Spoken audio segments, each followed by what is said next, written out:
পশ্চিমবঙ্গে বসবাসকারী আমাদের মা বোন দিদি যারা উপযুক্ত এবং যারা এই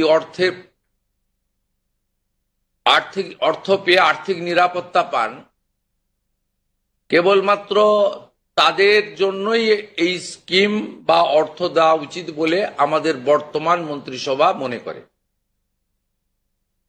তাই আমরা আজকে একটি ফর্ম লঞ্চ করছি। এটি আমাদের মহিলা এবং শিশু কল্যাণ দপ্তর, যার পূর্ণমন্ত্রীর মর্যাদায় আছেন মাননীয় অগ্নিমিত্রা পাল মহোদয়া, তার দপ্তরের মাধ্যমে এটি নোডাল দপ্তর। কিন্তু কাজটা যেহেতু খুব পরিধি ব্যাপক, তাই মুখ্য সচিব, অর্থ সচিবের নেতৃত্বে পুরো প্রশাসন অর্থাৎ জেলা শাসক, বিডিও, মিউনিসিপ্যালিটির ক্ষেত্রে সিও এবং কর্পোরেশনের ক্ষেত্রে কমিশনাররাও এতে যুক্ত থাকবেন এবং হোম পার্ট ডিপার্টমেন্টও এর সঙ্গে যুক্ত থাকবেন।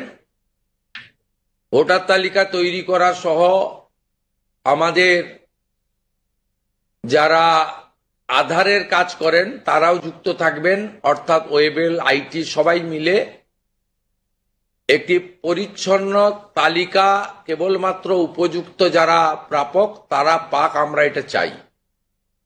যেহেতু প্রসেসটা একদিনে সকলেই ফর্ম ফিল আপ করতে পারবেন না এবং ফর্ম ফিল আপে একটু আমাদের ফর্মে আমরা একটু ডিটেলসে চেয়েছি, কারণ আমাদের সরকার অন্নপূর্ণা যোজনায় ৩,০০০ টাকাও দিতে চান এবং ফ্যামিলি ডাটাটাও সংগ্রহ করতে চান, কারণ আরো নানাবিধ কর্মসূচিতে আমরা এই পরিবারগুলিকে সহযোগিতা করতে চাই কেন্দ্রীয় এবং রাজ্যের বিভিন্ন স্কিমে, এবং তাদেরকে সক্ষম করতে চাই।